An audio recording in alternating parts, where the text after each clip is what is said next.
Assalamu alaikum. Assalamu alaikum wa rahmatullahi wa barakatuh. You are tuned into the Ramadan special here on EAVA 102.5 FM. If you're just joining us today, this is the Morning Matters show with myself, Sharmeen. I was speaking to Shazia Osman, the founder of Rashid Arts, earlier, and I've managed to convince her to stay on for the second half of the show, so I have a bit of company in the studio. Thank you, Shazia, for staying on. It's a pleasure. So this half of the show, I was supposed to talk about this yesterday, but we sort of got lost in the conversation with Professor Wilson, who's a top LinkedIn voice. Okay. He was very generous to give us his time to talk about LinkedIn and the value of LinkedIn to businesses, which perhaps we Yes, can have I watched that. Well, I didn't watch it. I listened to it on Ramadan FM yesterday, and it's very interesting what he was saying. Yes. It was very interesting. And so my topic sort of, I thought, no, this conversation's going very well, so I didn't discuss that yesterday. Wasn't down to being unprofessional, it's just live radio. Sometimes you have to go with the flow. Like we're doing today by keeping you here with me, giving me company on this topic. And my topic yesterday, what I wanted to discuss was diversity in travel, a Muslim woman's perspective. Muslim women are not all the same. What we like, what I like, how I dress, and where I want to travel may differ entirely from even another Muslim in my own family. And looking wider, there have been so many incidents which have highlighted this difference. One of the ones I'm often reminded of is there's a MAC makeup advert. Yes. And they did an advert a few years back where they said, get suhoor ready. Okay. Now, for any non-Muslim listeners who are listening, suhoor is the morning meal before the fast starts. And so they had this campaign that get suhoor ready with your MAC makeup. Yeah. And this in Middle Eastern countries is quite a thing. You know, people go out and they have these suhoors. You know, they go out for suhoor in the morning. Yes. And we're like, We're just at home. just out of bed. Let's be honest, Yeah. just out of bed because the fast is so long. Yeah. And culturally, it's different.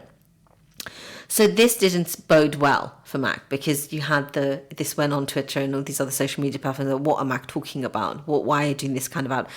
And it was that cultural sensitivity, the diversity even within the Muslim spectrum was put under the spotlight. But at the same time, there's been some great movement in terms of social media making it possible for Muslim women, women of colour, people of different colours and races and ethnicities of faiths on social media like Instagram, like Facebook, like Twitter, to get out there and have their voices heard. And say that how we travel, we're traveling, we're doing things differently, and getting that recognition as well. Also for charities, people going out, this new thing of volunteerism, for example. So there's lots of ways in which you can, I think the buzzword for it is find your tribe. Yes. There are women who look like me, who are traveling, to these destinations. I can do that too, that kind of mentality. And coming back to what we were talking about earlier, having that confidence to just leave that comfort zone and try something new as a result. So it's been really positive. Do text into the show. The number to text in is 07450 925 084. That's 07450 925 084. You can also call into the studio today. It's 0116 212 9324. That's 0116 212 9324. The topic I'm talking about today is about diversity in travel, and particularly looking at the Muslim woman's perspective. So if you've had any challenges when you're traveling, or you've been to a hotel, for example, which has a burkini ban in place, or some other form, maybe you felt uncomfortable for whatever reason, I'd love to hear about your thoughts and your views. Feel free to share them today, inshallah. Sadly, or something which hit the news 4 days ago, was the French Senate voting to ban mothers wearing headscarves when taking their children to school on school trips. Oh, has that gone through? Well, this was what was voted in the Senate. Now, the exact details of which is not the purpose of the show, but I just wanted to highlight that this continued sort of it almost does feel like attack on Muslim women in the way we may choose to dress according to our faith. Well, it's exclusion, isn't it? It's exclusion.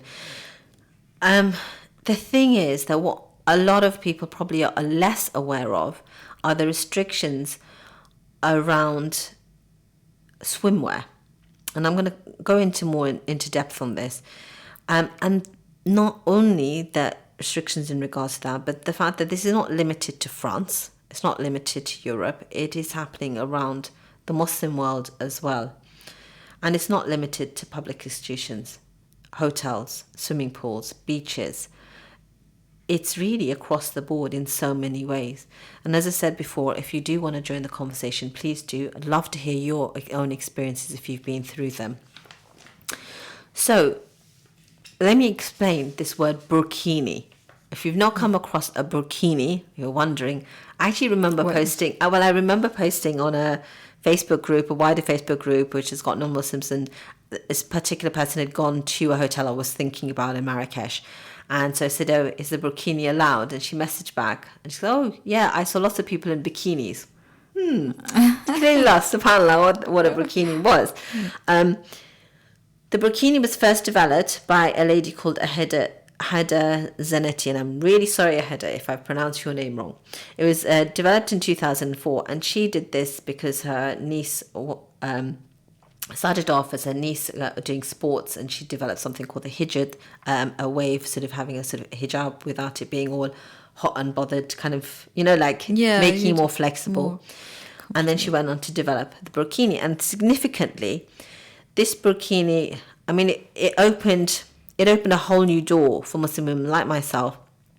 It allowed us to wear swimwear, to practice our faith at the same time, and to enjoy what we love.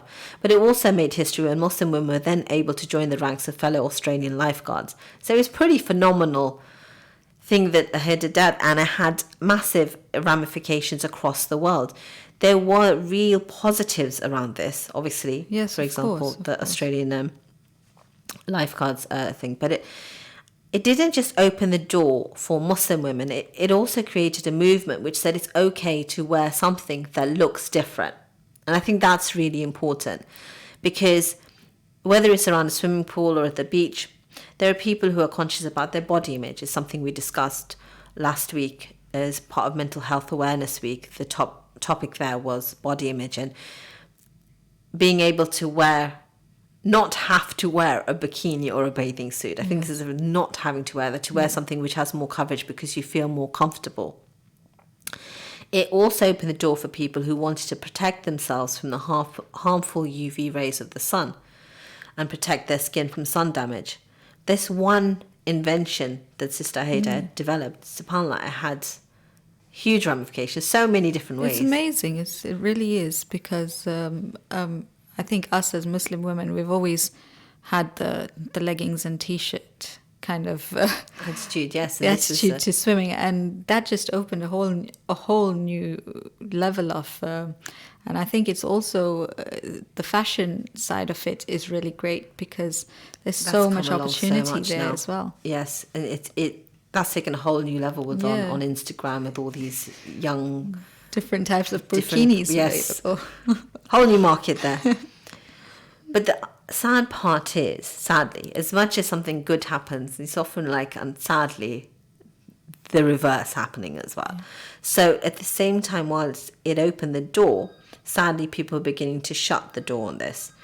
It sparked outrage from people who did not want to see burkini-clad women on the beach or in pools. The most famous instance which made the news was in France, when the sisters were banned from wearing the bikini. They were fined as well for wearing. No way. Yes, they were fined for wearing the bikini in public beaches. There were some sisters, mashallah, who went out in protest. And I was reading that there were some sisters also who went to the Cannes Film Festival wearing bikinis in red, white, and blue, which are the French flag colours, to make a stand. They were arrested because apparently they didn't get permission to do a protest. There would be interested to know whether they would have ever been granted permission. That's a whole other story there. But subhanAllah, it is. But I want to make this clear, and this is one of the things I want to make clear. It's not just in France, and this is the thing which is really troubling that people need to be aware of.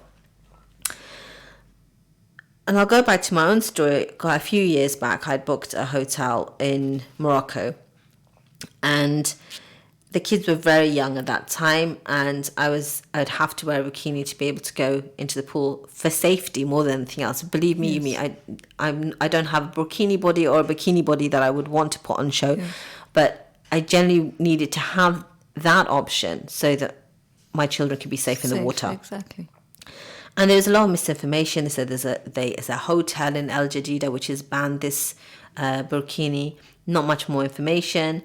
I tried to dig up, and the only thing I found in the end, I found a bit of information. The hotel that we had booked, which was the Mazagan Beach Resort, it's a top resort in Morocco. Alhamdulillah, they had responded to this particular issue, and they had said that they don't have a ban in place. So a lot of misinformation at the time. But as you can imagine, if you've booked that as your holiday and you found out later, that would be... It's annoying, isn't it? What is a waste of money? Yeah. And then what would you do with your kids? And the thing is, that was a while back, and sadly, it's not something that seems to be going away. If you are just tuned in, just a quick reminder, this is the Ramadan special on EAVA 102.5 FM. You can call in or text into the studio. The number is 0116 212 9324. And the texting number is 07450 925 084. And do store those numbers into your phone, inshallah. I'm going to come on to the justification a bit later on. One of the reasons that is given as to why burkinis are not allowed is hygiene reasons. Yes, hygiene reasons. Yes. My producer's giving me this face. What sort of hygiene reasons that would be? Very interesting. I'm going to come back to that a bit later on. Only because I did a bit of research about that, and it turns out the research is showing otherwise now, so they can't really use that excuse. But I wanted to come on to this other issue about how the scale of this. It's not, as I said, just limited to France or to Europe, although there have been cases where people have been alleged to have asked for fines for cleaning the pool because they've worn their burkini in the swimming pool there. Oh my God. Yes. They've actually asked the guests to clean the pool. Yes, to pay for the cleaning of the pool, which is... but we will possibly come on to that towards the end of the show. Now, it's not just about burkini, but it's, as I said, about... Oh, we have got a caller on the line. Woohoo! This call is a surprise for you. Oh, it's a surprise. Okay, that worries me slightly. Go ahead, caller. Hello, Assalamu alaikum. Wa alaikum salam wa rahmatullah. Alhamdulillah, sister, I've been reading about, listening to your radio. First of all, alhamdulillah, you're all doing a very, very good job. Jazakallah, sister. And just regarding the burkini, alhamdulillah, I am the very, very first person in the UK that launched the burkini. Okay, assalamu alaikum, sister. What is your name, if you don't mind me asking? My name is Sister Krani. Oh, right. I had read about you as well online when I was doing my research. Yes, mashallah. Oh, and you, correct me if I'm wrong. I'm getting a bit nervous. This is my first live call on air. I've done lots of interviews, but I've not actually had a live call on air. Were you the company who provided the burkini for Nigella Lawson? Yes. Yes. Yeah, Nigella Lawson, yes, I said that right. The lady who does the cooking programs. Yes. Okay, she probably does other things as well, but the cooking programs she's widely known for. Nigella's kitchen. Yeah. That's it, thank you. I see, I'm not lost for that kind of like proper lifestyle stuff. I'm not very good at it. So tell me more, how did that come about? I mean, how I started the burkini, or how You tell me your story. Subhanallah, when me and my husband decided that that's it, we need to have a change in our life for better. So alhamdulillah, I started practicing, started wearing the hijab.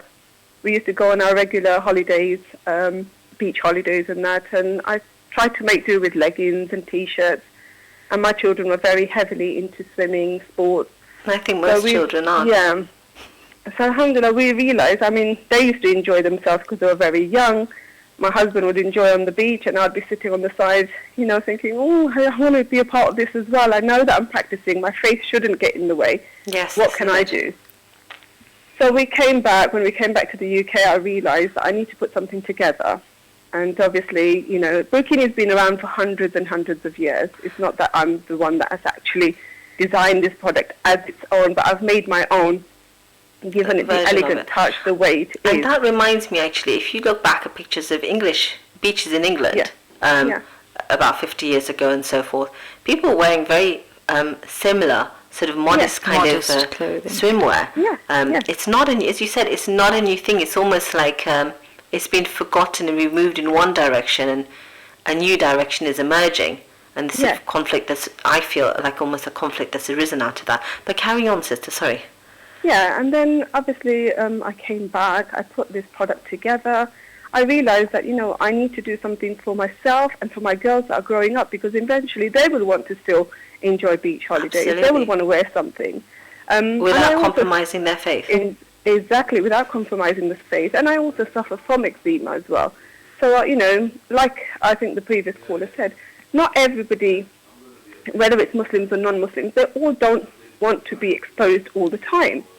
The sun, so- the sun protection is a really hot issue. It's a very, and now, as you know, it's one of those things that, we're being told all the time to cover yourself, use Yes. UV50. So when I came back, I put the product together, alhamdulillah, however I thought, I put it together, started wearing it, and then I went to Dubai at that time, I remember, the next year. And I was swamped with women. Oh, where did you get this? How can I buy this? Oh, At mashallah. that time, it was a very new thing in 2006. It Yes, wasn't. it was. I remember because I Yeah. had my own company back then, and I was the first one selling Islamic clothing for Muslim women in the UK. So I remember that time very well. Then I came, and then I realised that there is a gap in the market. So alhamdulillah, from there I started producing the swimwear. Right, started sister, just a working. quick question. Have you got a website we can put up? Because I did read Yeah. about it and I forgot the name. I'm very sorry. Yes, so my we can get website that. is called www.modestlyactive.com. So the producer's going to have a look at that up, and inshallah, modestlyactive.com. Any That's hyphens in between or just all No, together? nothing. All together. So hopefully that'll go up on the feed. I'll keep an eye on that. Yeah, that kind of does look like it, inshallah. Yeah, yeah. So- and thereafter that, I, alhamdulillah, started working with leisure centres, working with state schools. I know that there was always, when I'm from London, I've just moved to Leicester recently, so, when I started working with leisure centres, there were things that you had to comply with health and safety. Absolutely. You had to make sure that the product doesn't drag you down, it had all the features. So I went more and above to make sure that I can make sure that nobody can come back to me and say, okay, your product is not worthy for swimwear, it's going to drag. Because these complaints came all the time. Somebody that's wearing a full covering, product, because they didn't know what the burkini was, it's going to drag the, children down, it's going to drag the, the women down. And I was like, no, my Yes. product's been tested, it weighs less than 400 grams. So a little bit less than, a little bit more than a swim costume when you've got 6 meters fabric there. Which is pretty phenomenal. And alhamdulillah, we had it all tested, we got the best, we got all 5 stars for it. I took these, certificates and everything down, and alhamdulillah, it was approved in leisure centres all around London. I'm supplying to them as well. They're all using my products. We had lifeguards that tested the products. So sister, I'm going to there are- ask you a question. Yeah. Because you are obviously an expert in this field. How do you feel about some of the Muslim countries which are now implementing burkini bans in their hotels? I think it is really, really, really bad, because I remember the lady that went to Morocco, and I heard about that issue where she was in a 5-star hotel, if I'm not wrong, where she was told that she was not allowed to wear the burkini. There's actually been quite a few incidents about this. And there's actually. quite a few. And not just that, even in Turkey, I was planning a holiday over April, taking my parents and my family, and I just out of chance was online chat with one hotel, and I thought, just out of interest, it's not going to happen yet. Do you allow the burkini in your pools? No, but you can swim in the sea with it. What, in April? I'm not out of my mind. I'm going to go swimming in the sea in April with it, and Yes. I'm not going to pay that kind of silly money for a hotel where I can't use the facilities. And this that is my where it children comes- will be unsafe. This is the other thing, particularly for single mothers, for people. Of course. Of course. People I went to Egypt, and I was challenged regarding this product. Yes. My daughters were wearing it. I was wearing it. the family members that were with me were wearing it. And yes, we did have this issue where the manager came and said somebody has complained that, you're not supposed to be wearing a full garment product in the pool. And I did take the manager aside and I said to him, first of all, it's not a normal, fabric. This is a swimwear fabric. And if you want, I got my swimming costume. And alhamdulillah, like I said, I have made sure that my product is the best product. Nobody has, alhamdulillah, managed to touch my product so far. So I got the glass of water. I got my, top, my tunic, and I put the whole glass of water on top of my tunic. And I said to him, this water is not going anywhere. So what does that say to you if you know anything about swimwear? Well, and he goes, yes, but the colour and everything. I said, well, no colour and everything. And I made sure I took my certificate with me. Oh, wow. And So we challenged really it because I can. part, actually, and I'll say this, the really troubling part, actually, is not just, we have had a few comments. I will come to the comments which have come up on the Facebook Live. Brothers, Ismail Sakrani says it's not the countries that are banning the burkini, it's the hotel owners who have ulterior motives. Of course. There's interesting that I was reading about that. Egypt previously allowed it, then they disallowed hotels putting the ban on, and then they did a turnaround on that and then said it's up to the hotels. So there's a lot of hotels, because I am supplying to the UAE, I am supplying to Turkey hotels, I'm supplying to Egypt, I'm supplying everywhere. So as you can see, it's not the country, it is the individual hotels who do have ulterior motives for whatever reason. Okay, well, I won't even go on to the hygiene one. I don't think we're even going to have time. It has opened up a whole load of a very interesting conversation here, and I think I definitely would like to speak to you after this call, because unfortunately I had found a booking platform which caters pretty much exclusively for Muslims, actually advertising hotels which have a burkini ban in place on some of those hotels, which I thought was really poor show on their part. Of course. And it would be interesting to have a conversation about that with yourself, hopefully off air maybe. I'd just like to thank you for your time, No problem. and thank you for taking the time to call in, and inshallah in the future hopefully we can put something a bit more constructive with you in the studio here to discuss that with us. Jazakallah khair, sisters. No problem. Assalamu alaikum. Wa alaikum salam. Well, that's a beautiful thing about live radio, when you have someone join in who... That's amazing, isn't Yes, it? I mean, absolutely amazing. to think that she started off her own business, Yes. and it's commendable, really. Yes, and it is definitely commendable, subhanAllah. Yes. It's very interesting as well. But burkini, as I said, was one of those things that is one of the struggles that Muslims face. But I wanted, before the end of the show, to really talk about some of the other things that we do face. Obviously, there are things around halal food, for example. HMC is not a global phenomenon. You do need to watch out for little things like... some hotels may have halal food, but they might be selling alcohol. They may also have pork alongside halal meats. I have seen this. Looking for things like fish and vegetable alternatives. But one other sister, when I was asking about this on one of the Facebook groups I'm on, is what other things to watch out for? She said alcohol in sauces.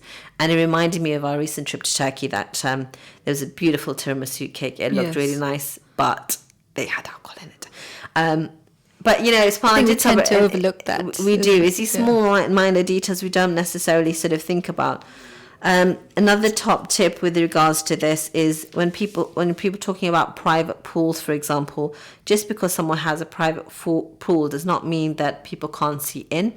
So trying to look for more information about whether a pool is overlooked. And the French term for this, if you are looking on those kind of websites, is sans vis-a-vis. So keep an eye out on that one. Another issue that I think we face still is racism, and I think that's across the board. I'm not talking about just for us being Muslim, but also the colour of our skin.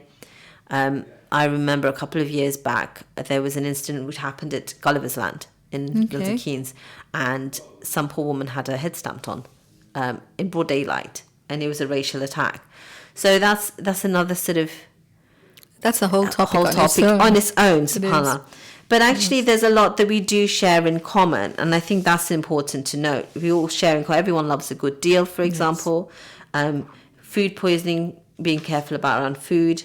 Harassment by men sadly seems to be a common issue. Making sure there's healthcare when things go wrong. And interestingly, I run a small group called the Family Holidays Club, is Facebook group, and on that, one of the questions I'd ask is, what are your fears? And the fears, one of the top fears, was having your child kidnapped on holiday. So there's a lot we share. And just look up, if you are just to the end of the show now, we've run out of time, look up the Ibis Sahur story. It's a very nice story about Ibis in Dublin and what they've done for one of their guests who was fasting, and they put on a whole buffet breakfast for this. I think I came across that. Might have come across that. I If did not come come across across the one. So just rounding up the show today, the topic in the second half has been about diversity and travel, a Muslim woman's perspective. There's so much that can still be covered on this topic. Helpful sort of ideas. One of the things I wanted to make sure is talking about some of the issues that we face, not just in terms of how we dress, but also in terms of our food, also in terms of, it's closed. Am I off air? What are you doing? That timer's saying 34 minutes. This is a break already. Ah! What?